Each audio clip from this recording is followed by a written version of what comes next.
Happy Monday. We're off to a great start. I'm Laura, or Oda, other duties as assigned, and I am a project manager, virtual assistant, agency owner that helps out behind the scenes with small business owners that are done with the chaos of their business. So we're in the new year and we're seeing a lot of new goals being set. So we're here to help.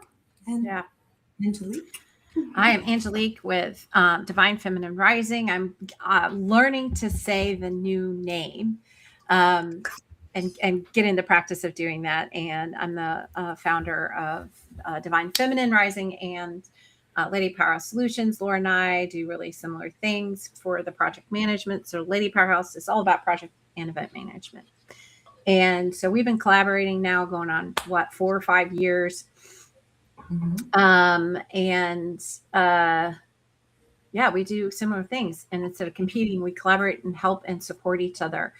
And we weren't seeing that. And that's why the podcast exists, because we wanted to model that. We wanted to show there are other women, and we're on episode 144. So there's over 100 women, almost 150 out there that believe and are aligned with collaboration over competition, scarce or non-scarcity mindset. Yeah, abundance over scarcity mindset. And then also that they're okay with being seen and heard. Yeah. And saying that. It's amazing. And being out there doing about the things. Doing the things. And that's why we started the podcast, and that's why we do this. And we have found congrats, because you kind of bypassed over it, but let's not skim that. I'm happy for you for your new arrival. Yes. I'm just launched this year, and I'm getting into the practice of saying that this new brand exists. So thank you. I'm super excited about it. Had the first women's circle last night. Felt so good. It felt so good. Like, that's all I want to do now. I just want to do women's circles every day, all day. But that's not sustainable, I'm sure. But yeah. See, I'm excited.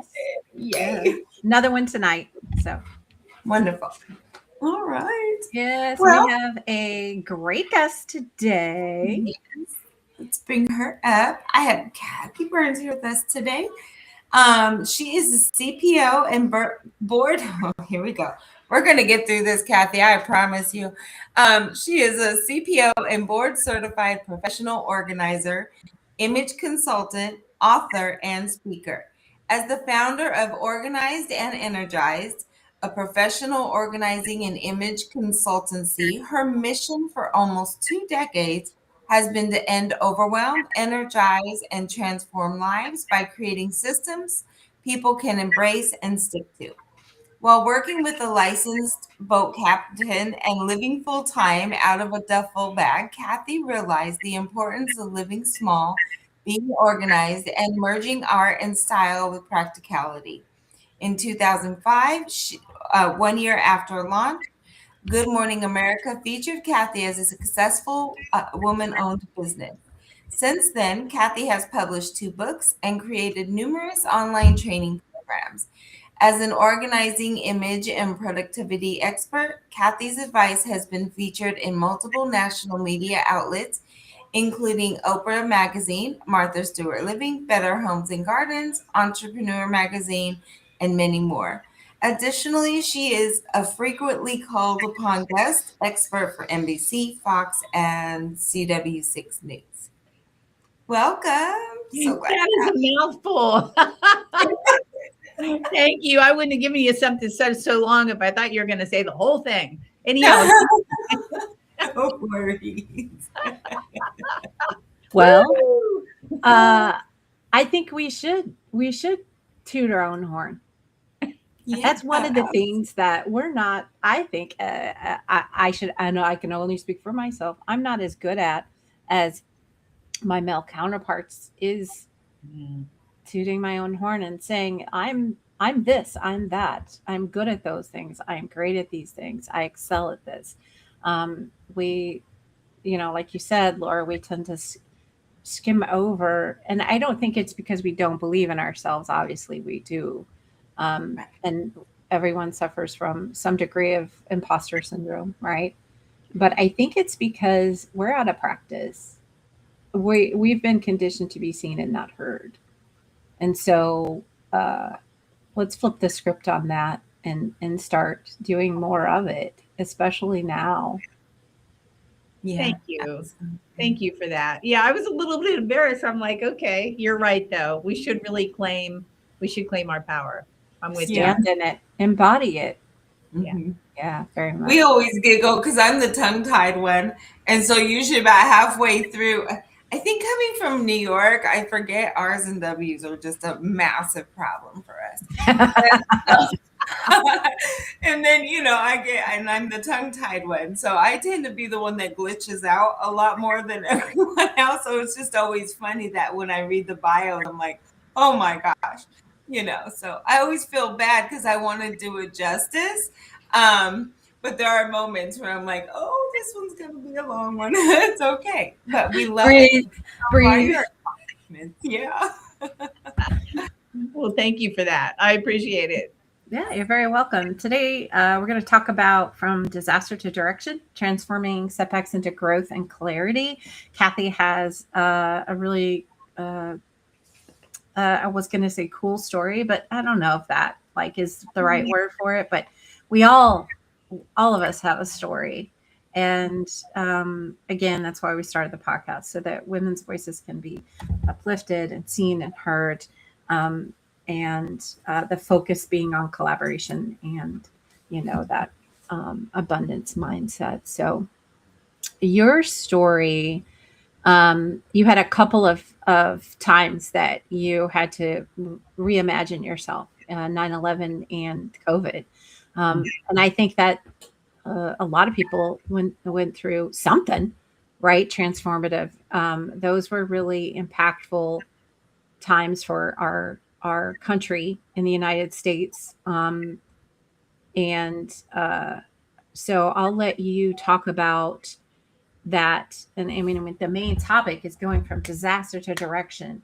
And so your story of experiencing, oh no. Okay. I thought it was those me. listening and not watching the video. Kathi just dropped off and we just brought her back in. It's like, voila. So anyway, you had a couple of instances where, you had to reinvent yourself to some degree. And so I'll let you kind of take it from there and kind of set you up just a little bit. So you had the 9/11 where you actually lost I don't know if you lost the business in its entirety. You can get into that, or if you just had to pivot.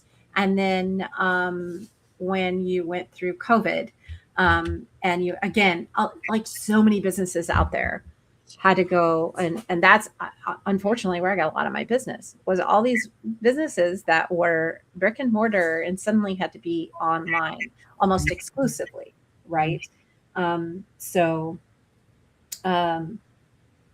You went from disaster to direction, from chaos to clarity. So where do we begin? Okay. Yeah, I know. It's so all my life I've been told that I could do anything that I wanted to do. So the problem with that in me, and that's a blessing, but the problem with that was I couldn't figure out what I wanted to do when I grow up. So I was a licensed sailboat captain, teaching sailing and delivering yachts in the Virgin Islands. And that was fun. And then I became a travel writer because I just wanted to pay to get travel and be a tourist.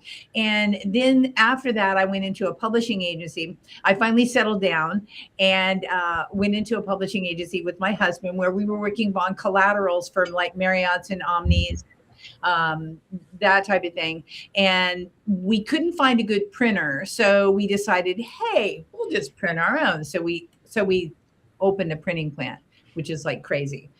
So we started printing our own collaterals because I was over dealing with printers. They were driving me bonkers. It's like, let's just print it. So so I knew it was like going for money, right? I knew it still wasn't really my true profession, but we were doing it because it made sense. I was in business with my husband. We were having a little bit of fun till we started the printing plant, and in a way, we were following our bliss. So, what happened was it just became a thing. It was like a beast, right? Well, all of our clients, we were in Florida at the time, and all of our clients were hotels, Marriott's, Omnis, Radisson's. 9/11 hit, right? And everybody probably remembers where they were at that point. I remember exactly where I was when the crash happened. 9/12, all of our contracts went on hold. Every single contract went on hold. So we had hundreds of thousands of dollars of projects that just went, stop. And because you couldn't fly and you couldn't go to a hotel, and especially Florida, forget about it.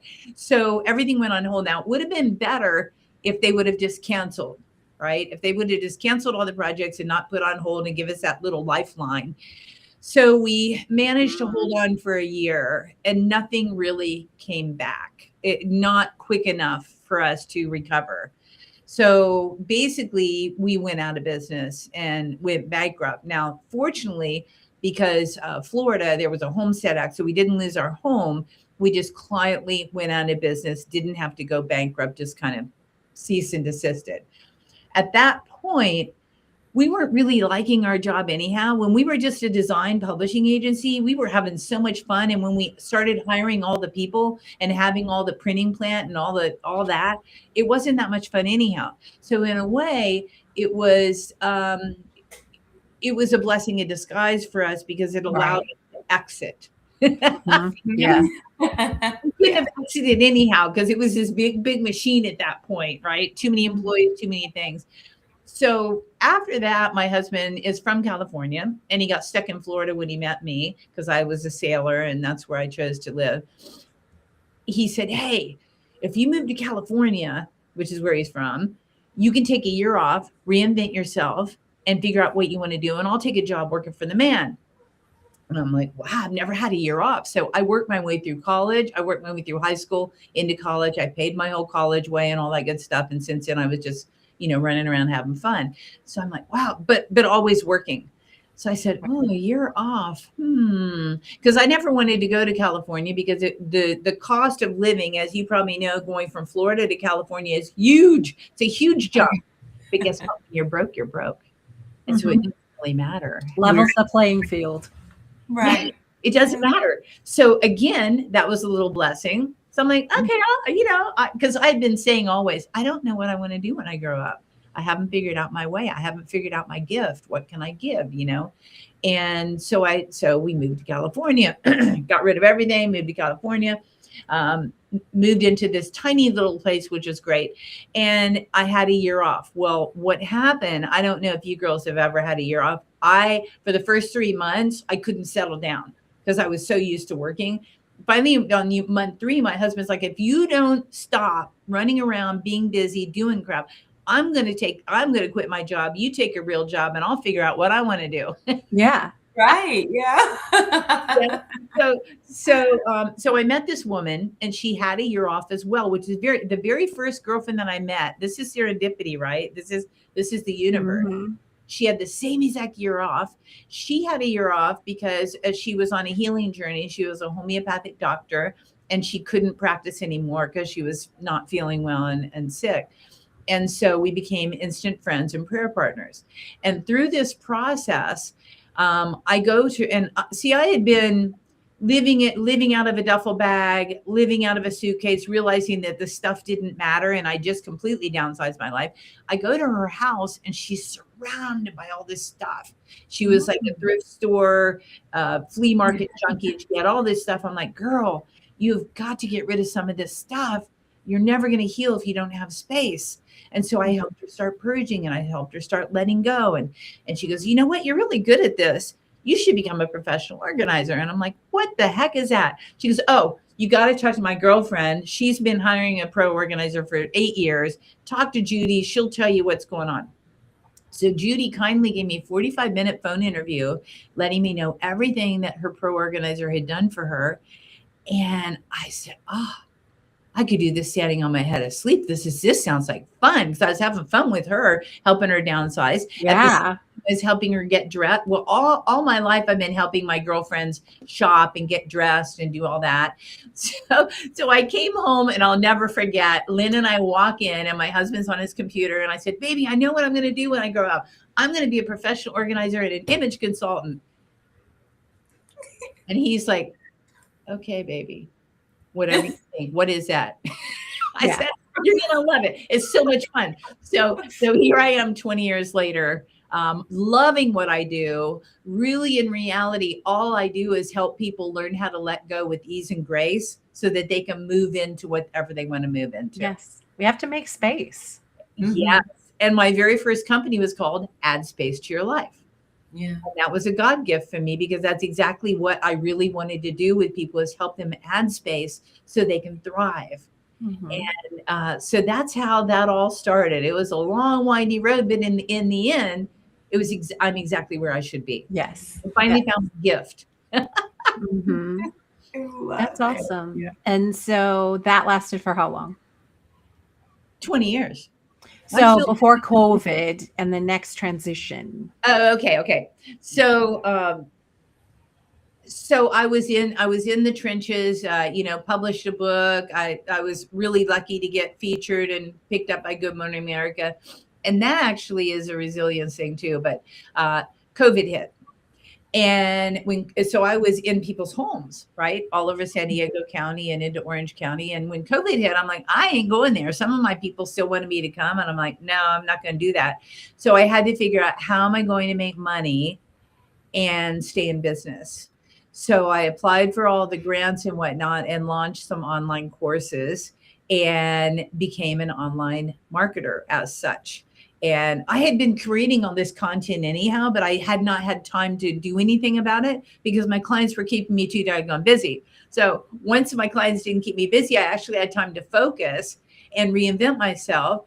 And quite honestly, at that point, when was that? That was 2019, right? Or what year was that? 2020. 2020. Okay. Yeah. So I was 17 years into my business, and I was a little bit burnt out and fried anyhow. So it gave me time again to pause and say, okay, what am I going to do? Well, I had created all these projects. I said, I'm going to go ahead and start marketing all the things, my books, my courses, all the things that I had been inventing and creating all along the road. And then it went into online marketing. So now all of my products, the majority of my knowledge basically is in 3 books and 3 courses and more and more and more. And so now I'm able to help clients all around the world, actually, with my products and my marketing and my courses and my books and consulting online. Hey, how cool is that, huh? That we're actually sitting here having this podcast live, and we're all in different areas. And it's just, again, it's a little blessing in disguise, right? Right. Like, that redirection. Exactly. Mhm. Yeah. All right, I've been nudging you, but you're not taking the steps. Here's this. And now I'm not saying COVID is your fault, Kathi. Okay. I just don't make that leap. Don't let it go to your head. But these things come across our path and into our life, and we often just see them as an obstacle to get over. Yeah. And learning to do the dance, as my partner says, do the dance and go around, because we're being redirected. Yeah. Or we're being asked to let go and make space for something else or whatever. So yeah, that's awesome. And I, as like I mentioned before, I think a lot of businesses, but women especially, we had to reinvent ourselves during that time, because suddenly school was at home, and whose responsibility did that end up being? Right? Yeah. Yeah, it was profound. It was profound for all of us. And I think that the more space that we had for each of us individually, the more space that we were able to create for ourselves during that time, the easier it was for us to transition into whatever. Business must have been booming for you because everybody was stuck at home having to deal with it now. Exactly. Mhm. Well, they were buying everything. Everybody was buying everything. So post That is true. There was a big where did you get all this stuff? Mhm. Very cool. We giggle about mine because for me, part of working is also part of creativity. So I color, I doodle, or I always have something, but there's never enough place for both of them to intermix a lot of times. So I always have a mixture of like my candles, my crystals, the things off things, and all my coloring stuff, but then my business stuff, and it's all kind of right here because it does intermingle for me through the day. Where if I get too logical, I need to get more creative, or I need to, kind of drift. So I always talk about, oh God, I need to clean it up, and every time I do, it's clean and it's organized, and I'm like, it's still there. Like I gotta figure out where it needs to be, where it's not there but still close or something. But so I laugh. I'm not an organizer. I am a shuffler. Well, see, that's the whole thing right there. That's where systems fail, is because you don't have specific homes for each of those things. Yeah. And even if you want to doodle in the middle of work, if you had a home and you could put it back, then that would be helpful. And space, because oftentimes people will create homes, but it's so packed together that if they add one thing, the system breaks. Right. So, add space to your life.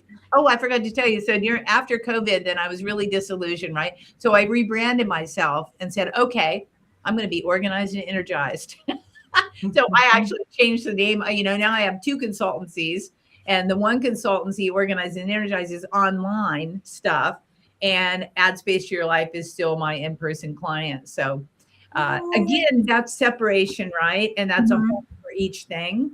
Well, duality, like Laura was saying, we are not one thing. We don't spend our entire lives just doing one thing. We like all kinds of things, especially people who are ADD, or Barbara Sher calls them scanners. Like we'll focus in on one thing, master it, and then we're bored. We want to move on.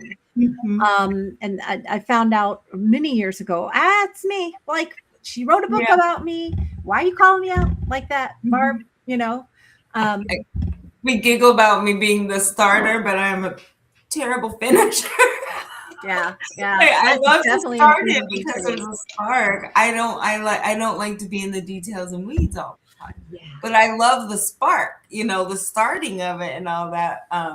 But yeah, once the details and the weeds, that's when I'm like, I'm a little bored with this. And I'm both. Like I'm if you do human design, I'm a manifesting generator. So I'm starting stuff, I'm thinking of stuff, and then I'm generating and I'm actually implementing it and doing it. Finishing things, that's a little harder. That's the hard part, is the finishing. Like, yeah.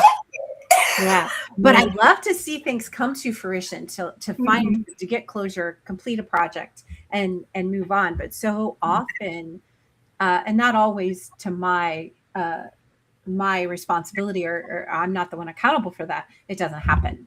So I've also learned if a client can't finish or a project, it's okay. It's okay, Angelique, calm down. It's all right.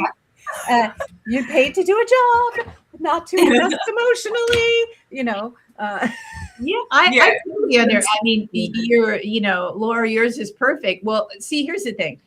As entrepreneurs, we're all artistic creatives. I mean, let's face it. We created this job. We created our life as an entrepreneur, and we created what we wanted to do. So as creatives, I mean, I have ADD. You can go off into the universe, right? And just get totally distractible. Because it's not doing the same thing over and over is not that appealing. That's why I love being an organizer, because every single client is different, and every system that I create is unique to that person. So that's where I get to be creative. And I think with you, ladies, it's the same thing. You get a client like, oh, I could do this, I could do that, and you could do different things for them, and it's exciting, right? And it's enticing because it's different every time. And when it's the same old, that's why I really love to have systems behind me and supporting me, because I don't want to deal with all the drudge stuff.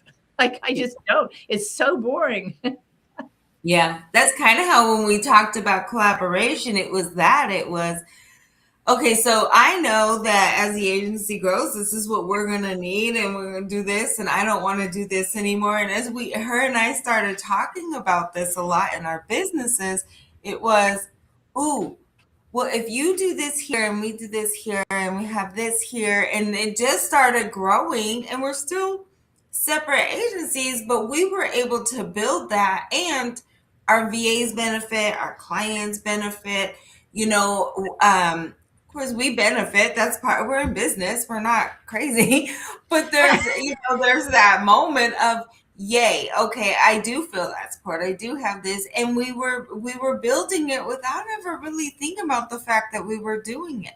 We were just collaborating together, saying, oh, you know what, if we did this together we could do this, or oh, bet, guess what we could do here. And it just really came together, little, I call them my little divine tweaks that just come through every so often. I'm like, hey, and poor Angelique gets these boxers of messages. Guess what just came through my head? I'm just going to dump it. And then she's like, oh, okay, you've gone a little insane. We're going to reel that back in. But some of this was, yeah, it's great. Well, so you've got to get through not every idea is good.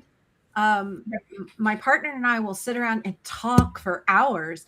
And last night he drove me to the women's circle that I do in St. Pete. Now I'm in Central Florida. That's one thing we didn't do. Kathi, where are you right now? I'm in San Diego, and I was in St. Pete for 17 years when I was a sailor. Love, love, love St. Pete. Love the vibe there, the communities. Yeah. And Laura's in Oklahoma, near where again, Laura? Broken Arrow.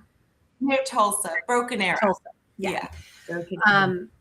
But he was driving me back last night, and it was late. It's a 2-hour drive. And a friend of ours went with us. She wanted to do the women's circle. So she's like, hey, can I just ride with you? I'm like, yeah, absolutely. And but it's a long drive and we're both tired. So we're intentionally talking and keeping each other going so that we don't get drowsy and he doesn't fall asleep. And so some of the ideas we were getting really kind of punch drunk and silly, but at the same time, we recognize that unless we're throwing these ideas around, sometimes that's how you get to the good stuff, right? Is by throwing around stuff. You don't get to edit the final draft of a book and still you write those crappy sentences. Right. You can't edit something that doesn't exist yet. So you've got to brainstorm. I think it was John Mayer talked about how you just start, even if it sounds stupid, blah, blah, blah, blah, blah, and you just strum the chords on your guitar until you find something that, oh, that sounded good. Let me do that again. But you got to get through the crappy stuff to get to the good stuff. Sometimes, not always. Sometimes the muse comes and the magic happens. Yeah. But a lot of the time, it's throwing out crazy ideas so one lands. Absolutely. Collaboration. I love that you two are in partnership and doing what you're doing as supporting of each other. Because I feel that entrepreneurs, oftentimes it's what I do on my podcast is, the journey, like you're not alone. Everybody goes through this stuff. Like everybody goes through it. And then how do you come out of it? And what's the story? And what would you tell your younger self? It's important that we understand as women that we all go through shit. Yeah, pretty much. Not a discussion. Yes, we do. We all go through shit. Yeah. Sometimes shit hits the fan. Yeah. And you know what? It has to for change oftentimes. Like, often change is the catapult to get us out of where we were stuck. I know for me, for sure, that's what happened with me. Well, think about it, though. Do you ever really do anything unless you're disgusted? I mean, really reflect on that. That's a real question. Just enraged. Yeah, I'm so much and even like we were saying, cleaning and stuff. Because now I have a more peaceful life. I very rarely get really angry. So I don't clean like I used to. I still clean, but rage cleaning was a whole nother clean. That's a new level. That's next level. Yeah. So there's something about anger and disruption that really definitely gets you to And I use the cleanest analogy, but it is like that with a lot of things. When you kind of are like, when you're in this moment, you're more than willing to just do whatever it takes. But when you're in a more calm, flowy, you're not necessarily as into like that's that kind of moment. Yeah.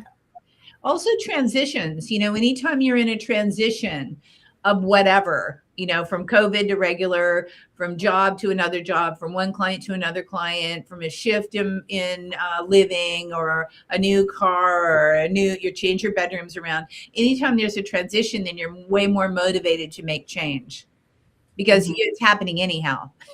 So Yeah. Yes. Yeah. And sometimes I used to love to rearrange my room when I was a kid. And this will give you a lot of insight, people, into how this messed up brain works. I would draw the room, I would measure it, I would get it to scale. And no, I'm not even kidding. I would get it to scale, then I would make my furniture to scale. Aw. And I would move it around and see where things would fit before I would move them, because I ain't wasting my energy, right? And and I loved doing that. And I would be like, oh, but I like this arrangement. Okay, so next time I'll do this one, right? And I had my future arrangements for my room. Okay, this was the environment I could control at that age, right? I can't rearrange the living room. I tried. Mom said no, but I could control my room, because it was so much fun to do my room. Can I do that room? And no, because Dad's record collection, don't touch it. Don't touch his stereo equipment. Do not touch that reel-to-reel Angel. That was just she'd let me rearrange the kitchen, but like, what could you rearrange in the kitchen? Like everything's in one place, the counters, the stoves, the appliances, and I could move things around on the counters inside the cabinets. But anyway, but often it would start with, I'm just going to clean out from under my bed, or I'd be looking for something, couldn't find it, and I end up ripping up the entire room trying to find something, and then figuring out, oh, I left it in my mom's car. But in the process, right, you have this disruption, and then you come back in your room and you're like, well, I guess I'm rearranging the whole room today because I've got to put everything back anyway, or, just trying to find something in the closet. Often, still to this day as an adult, just looking for something will catapult me into, okay, I'm rearranging this entire room, purging. I remember we had 10 people in the house. All my kids and my grandchildren were living with us. And mind you, it was a very large home. There was plenty of room for everyone. The problem came when people didn't clean up after themselves. And I don't know if you've gotten that impression yet. Kind of like that.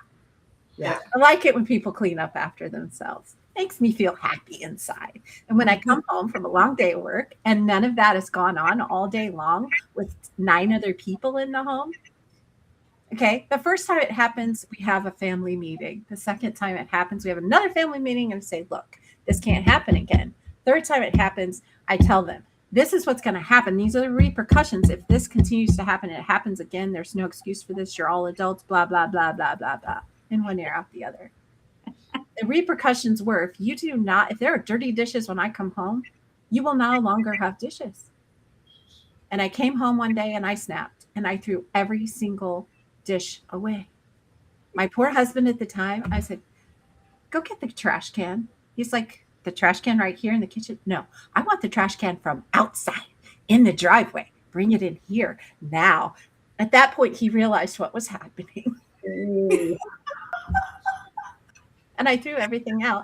And anything that was sentimental or that I didn't want to throw away, basically, like my goddesses mug that I made for all 5 of my friends with our names on them. Okay, that got packed away. I literally packed up anything I wanted to keep, and I had him put it in the basement, and I said, I don't even want to know where it's at. And I bought some disposables, and we put them in our bedroom, and y'all are on your own now. Yeah. Did anybody take them out of the trash? They couldn't. I broke them. Oh, wow. You are a harsh girl. And this was false craft. It was heavy. my mom used to do. We used to laugh and giggle anything that was a play, and it was a frisbee, and we used to laugh because you would push people. And I say all the time, you push people to organization or clearing out. There's a way to clear out calmly. There's a way to clear out not calmly. You know? That was one. I'm just saying. Yeah. But we get to these points, like that's what I mean by we get to these points where we feel disgusted and we take this action. Mhm. And sometimes it is a little over the top. Okay, I'm not saying that was normal or even okay. No. And it was okay because It was strikes normal. are out in my book. But this idea that we have to get to a point mentally, psychologically, where it's like disgusting. There's this passion behind it, or some type of level of that kind of passion. Maybe not disgust. Maybe just I'm so disappointed. I have to be the change I want to see, and that's where you get activism, right? Mhm. When you're disgusted with how low you are in your life because you can't control your spending, then you do something. Or whether it's whatever kind of addiction or whatever, food, sex, drugs, alcohol, whatever it is, we all have Yeah. a vice, right? And and we won't address that vice until it interrupts our life, and we for lack of a better word, we're like disgusted with it, or like, okay, that's enough. But that's disgust. That's like that you get to that level of, okay, I can't do this anymore. Yeah. It's very interesting. When I first started my company, I had my business cards on the side of my car, right? And it worked. So people would call me. She's like, it works. 5 years later and say, your card's been in my wallet and I'm ready. Let's do it. Can't take it anymore. And so when people are ready, again, you're right. When you get to that certain point, it's that tipping point. It's like, I can't do it alone. First, you realize that can't do it alone. And I'm just done. I'm over it. Something's got to shift here and something's got to change. So we all have those parts, but I think it's very interesting. People have on my card for so many years and then they're like, time. Yes, it's time. Where's that card? I know I saw it here somewhere. Yeah. I blame all my messes on my cats. Like they're just wreaking havoc everywhere. It's all their fault. It's not the fact that I don't file everything and I have everything piled up on my desk. That's not it. You kind of stole my thunder a little bit ago, but I'm going to bring it back.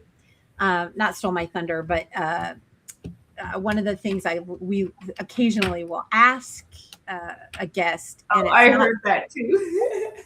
It's not in the intake form, is what you said earlier about what advice would you give your younger self, Mm-hmm. And so having been through now all these experiences and these transitions and transformations, knowing what we know now, when you first started out, I don't even know if you want to go back all the way to being a sailor, but at some point in your life, you went to somebody and said, what do I do? So what would you say to her? I would say to her, I've had 7 careers. Okay. I would say to her, don't get stuck on finding the perfect thing. Follow your bliss. And I did that for so many years because, and then you follow your bliss, you do what makes you happy, you enjoy it, you don't feel guilty that you're not on the path that you think you maybe should be on, like don't should yourself. Just follow your bliss, do what your heart tells you to do at the time, and you will eventually come around to finding your dharma, is what I consider your dharma, which is your gift. Eventually your gift is going to show up and you're going to be able to give it to the world. Forever I was saying, I don't know what I should do when I grow up. I don't know what I should do. And I would beat myself up because I didn't know what I should do when I grow up. But you know what? I had some fun. I had a lot of fun along the way. And I would never not do that. So that's what I would say. Follow your bliss. Don't feel guilty because you don't think you're doing what you should be doing. Yeah, please stop shitting. People, please stop shitting on yourselves. Yeah. And your bliss and your true skill and your dharma will show up if you give it space to show up. Yeah. That's awesome. If I hadn't Your had dharma will show up. if I hadn't had a year off, I would never have figured out what I should do when I grow up. You have to have space. Yeah. And Absolutely. you had space. You went away for a second. Yeah. I was like, oh, and at first it lost everybody for a second, but then it came back. So, Kathi, thank you so much for being with us today. It's been a pleasure. And thank you we can see people out there watching live. Thank you for watching live and tuning in. If you are here, we always love to hear from you. So drop a comment. If you're watching the replay, let us know that too. And it's totally like, we love anybody who wants to ask questions after the fact, ask questions about, hey, you talked about this and I want to hear more. Because that's why we do these, is so that women know that you can go through these transformations, these struggles, this getting fed up feeling, and still make a shift for the positive and go in a new direction. So thank you again, Kathi, for being with us and bringing along all your people. Kathi has some great things to share with us for, you have a webinar coming up, and then you also have a free download for people.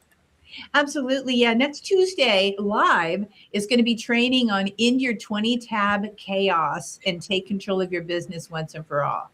So for those of you who are online in overwhelm going, why do I have 50 tabs open and I don't know where to find anything? This is it's free training and it's live next Tuesday. So you can show up for that, and the QR code's behind me, and also we'll have it in the show notes, I'm sure. Then for those of you, this is an evergreen thing. So, and I'd love to hear from you forever. Any questions that you have about getting organized. So one thing that I found is, if you don't plan your week will plan you. And the majority of my clients, this is what happens, is their week kind of takes over their whole life, and then they don't know what they did at the end of the day or even at the end of the week. So I have a plan your week before it plans you, get free download, and you can grab that anytime you want. Awesome. And so one of the things we like to do with our guests, and this is a modeling of that collaboration over competition, is we offer our guests the opportunity to introduce next week's guest. So next week's guest, Kathy's going to do an introduction for her. Her name is Laura Lynn Mears. Yeah, Laura Lynn Mears. She sounds like a cool lady. In fact, I want to meet her. She's an executive at 3 Fortune 100s and numerous startups. She's an expert operating at the intersection of technology, science, and commercialization. Laura Lynn's a journalist and an author of a National Gold Medal Indie book. We can find that. She's a winner of a national pitch contest, and she's the founder of an award-winning e-learning platform. So this is Laura Lynn Mears, and I'm going to tune in because I'd like to get to know this lady. She sounds really, really interesting. Awesome. So yeah, all of Laura Lynn's information will be in the show notes next week. We're here live every Monday at 12 Eastern. We hope you will join us. You can find us in all the podcast places on the website, ftcpodcast.com. So I think that's it. Did I miss anything, Laura? No, I think we've got it all. Congratulations. Awesome. It was so nice having you, Kathi. I'm glad that we were here today. Yes. And happy, so it is Martin Luther King Day. So yes, happy Martin Luther King Day to everybody. However you're celebrating, whatever you're doing, where you are. So yep. Awesome. All right, guys, we'll see you next week. Thank you for spending time with us, and have a wonderful, wonderful rest of your week. Bye.